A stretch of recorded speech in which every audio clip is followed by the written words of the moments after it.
About differentiated instruction, and you all probably know some things about it that I'm not necessarily up on, but we're going to talk about the SRBI model in Connecticut and what it looks like at Capital Prep, where it is, and kind of where we're going with it.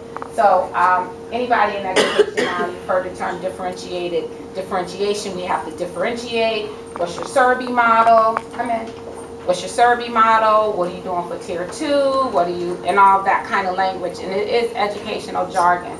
But we want to be real clear and specific about differentiation, how you can differentiate, what the SRBI model looks like, tier 1, tier 2. Do we have tier 3? Yes. In tier 3, for academics as well as for behavior. So I'm going to talk about academics, and Ms. Moderno is going to talk about behavior. Should I turn the light off? Would you guys like the light off? Can you see that? Can you see that already? Yes. Okay. I'm just gonna. Okay. I'm going to sit down because I'm not feeling very well. I had a minor accident yesterday. I'm going to say it was minor because I'm rebuking everything else. So I'm a little bit sore today, so I don't think I'm rude. If you have any questions, this is not a lecture. This is a conversation, because like I said, you all are familiar with differentiation in some way, shape, or fashion. And so we're going to talk about, and you should ask questions, and you should bring up your ideas and your thoughts as we go through the presentation. So the objectives today will be that the teacher will understand the SRBI framework and initiative, be able to identify appropriate areas and strategies to differentiate instruction, and to apply differentiation strategies in their lessons. The last one kind of spills over into the next session that we'll have, where you'll be asked to do it for yourself with lessons that you'll be using for Quint 1. So what is SRBI, a scientific research-based intervention? Basically, it's just a framework. It used to be called RTI. In most places, it's still called RTI, but in Connecticut, they changed it to SRBI.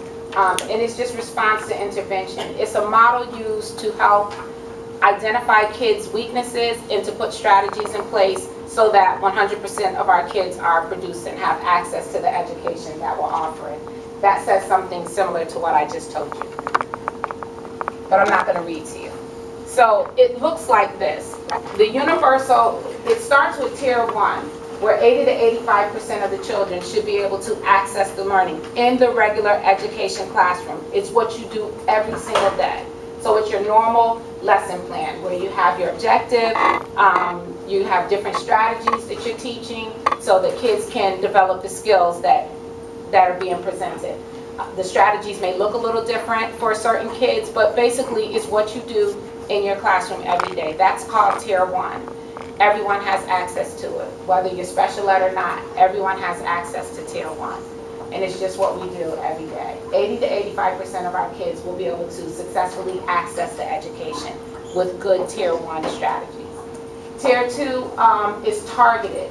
10 to 15% of the student population needs something a little bit different, so they don't hear it the way you're presenting it at the tier 1 level, or they can't manipulate the information the way you want them to with tier 1. So you target their specific areas of weakness, and you give them strategies that address that specific need. So that's tier 2. Do you want to talk about behavior while I talk about academics when we just look at the framework? Sure. We haven't rehearsed. This is live. One thing I just wanted to bring up is when you differentiate, it's also an intensive tier could not just be for weaknesses, it could be for strengths. So your gifted students might fall into the intensive range. Which is tier 3, which is about 5% of the student population. So that is correct. It can be for those kids that are truly have very low skill sets and their learning disabilities are significant, or it could be the other end of the spectrum where kids have gifts that kind of remove them from the mainstay curriculum, because participating in the mainstay curriculum would be tedious and boring for them. They can go well beyond it, so they will also fall in the intensive category. Any questions about that? Y'all gonna talk to me today, right? So you want me to add the... You want to talk about behaviors? So Actually, I first learned about tiers before the RTI because I was in a school that had PBIS, and they did tiers for behavior, and that's actually what RTI is now. You have your behavior tier and you have your academic tier. And the same thing, tier 1 is 80 to 85% of your students, tier 2 is 10 to 15%, tier 3 is 5%. If you're going to give concrete examples, example of universal tier 1 would be PBIS, building-wide PBIS. That would be our tickets, the laser tickets we do, would be the school-wide initiatives, all that stuff that, where's Christina? Christina has initiated, we're doing, that would be what we do universally. It's your school rules, it's your, it's what PBS looks like in all environments in the school. Targeted might be a kid, you know, needs their own motivational. Also universal, tier 1 could also be, you know, the teacher, classroom, motivational system, whatever they've got in the classroom rules, that kind of thing. Targeted might be a student who's struggling a little bit to, with just the universal supports, so you might develop a sticker chart for the kid, or you might make phone calls home. It might be an FBA and a BIP if they're a little bit more involved. Intensive, did we get to intensive for academic? Or, yeah, okay, so intensive, I think I'm getting ahead of myself on these slides, but intensive would be, again, intense response to behavior. That's more individualized and more long-term targeted. Please report to the main office. Isaiah Likely. Thank you. I think I skipped a few slides there. Do you have like a checkout, check-in system? There's progress monitoring that goes on in tier 2, so that whatever the target skills you're addressing, you can determine whether or not you. So here we are at SRBI behavior tier 2. One example of tier 2 would be a PBIS targeted group intervention plan. So for example, there's this one class where the kids are out of control, or there's a problem and it's just that one class instead of, that's not necessarily an example here, but this is an example of what a tier 2 intervention could be. You might, as a group, meet and figure out how are we going to solve that problem. Another example would be of maybe tier 2 is what's going on at lunchtime, you know, why are kids not being able to, you know, what kind of plan can we step up just for that environment. As far as individual kids go, social skills group, might send some kids to a social skills group. Some kids might meet informally with Ms. Rivera for a little bit. There's Mr. Ali. Yes, that's what Mr. Harris was talking about earlier. You might have an individualized motivational system, like I said. You might develop a sticker chart or a visual schedule for a particular kid to see if that will help them with their behaviors, self-control. Social worker might come into the classroom to meet with the class. She might have a bullying discussion targeted to that class. Targeted team meets to plan. Oh, I already talked about that. Another one for individualized students, you might, say that even within a tier there can be different levels of intensity. So you might have given a kid an individualized motivational system, it didn't work, so then you go to the next step. The kid's not at tier 3 yet, but you might do an FBA and develop a BIP. So even within each tier there's different levels of intensity. So what's an FBA? Functional behavioral analysis. You're special ed, that's so fair. BIP is What's a BIP? And don't you tell me, what's a BIP? We're giving out tickets, what's a BIP? Intervention plan, right? So that's like probably the last thing you would do in tier 2. Right. Before you would start looking at. And who's conducting those? Is it The FBA? social worker or special It depends. So social worker has done some this year, and special ed has done. So it works together on a depends couple because you have to do pieces of it together anyway. Right. So it just depends who takes the initiative on it. in the District of Hartford, in order for us to conduct a functional behavior assessment, we have to have parental consent.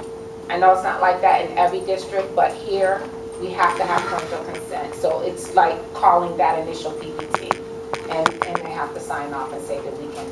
For both of those things, FBA and the BIP? The BIP follows the FBA, so it kind of go together, right? So you analyze the behavior, And then you come up with you a look at plan. data, you analyze the behavior, and then you plan. And also part of that might be data collection, more specific data collection than you would do.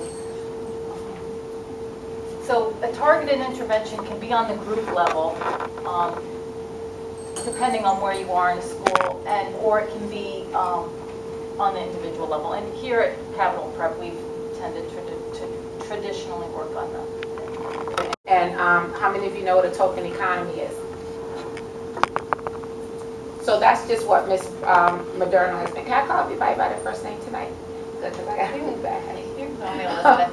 So Elizabeth was talking about when she says an individualized motivational system. It's just something specific to that kid. It can be the sticker chart, it can be a visual schedule, it can be, you know, you get chips every time you do what it is that's being asked of you to do, whatever that specific thing is. You get some kind of recognition that will help the child stay focused, and then at some point there's some reward that the child is working for. So maybe that means you get extra computer time, or you get to go to the gym and run around with Mr. Harris at the end of the day, or you get to you get a letter home and there's going to be some positive reward at home. But they're working on specific targets towards a goal of theirs, something that means something to them. So it's the snack. I gained about 20 pounds or so, but it's okay.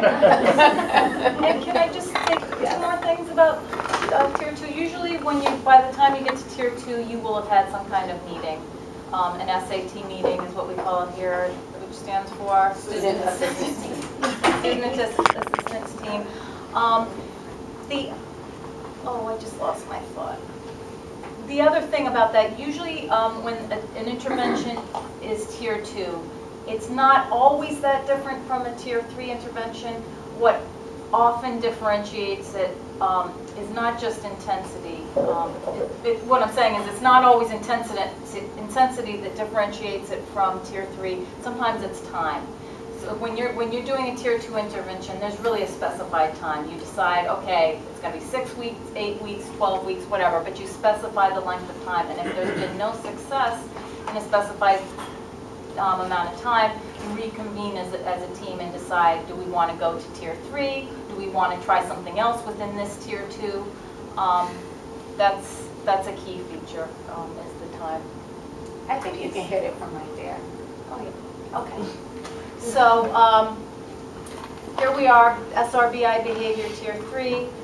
Here are some examples. Again, it's not exhaustive. You might have an ABA behavior intervention plan. We actually do have one of those for a student. That it's a behavior intervention plan that's a lot more specific, scientifically based. Data collection is really key. It's called applied behavioral analysis. It's like a behavior. It's on the principles of behavior modification. You may do things like outside services, recommend outside services, additional services, special ed. Usually special ed often is involved at this stage of the game. The kid the decision might be made to move them to an alternate learning environment that's more specialized, smaller group instruction. Might have a one-to-one if the goal is to keep the student in an educational environment like this. There might be a request for paraprofessional staff that might be assigned. Additional social work services on a regular basis rather than an intermittent basis. So instead of Ms. Rivera going in and working with the kid for a short period of time, she might be assigned to work with that kid half an hour a week, an hour a week. There might be explicit social skills instruction.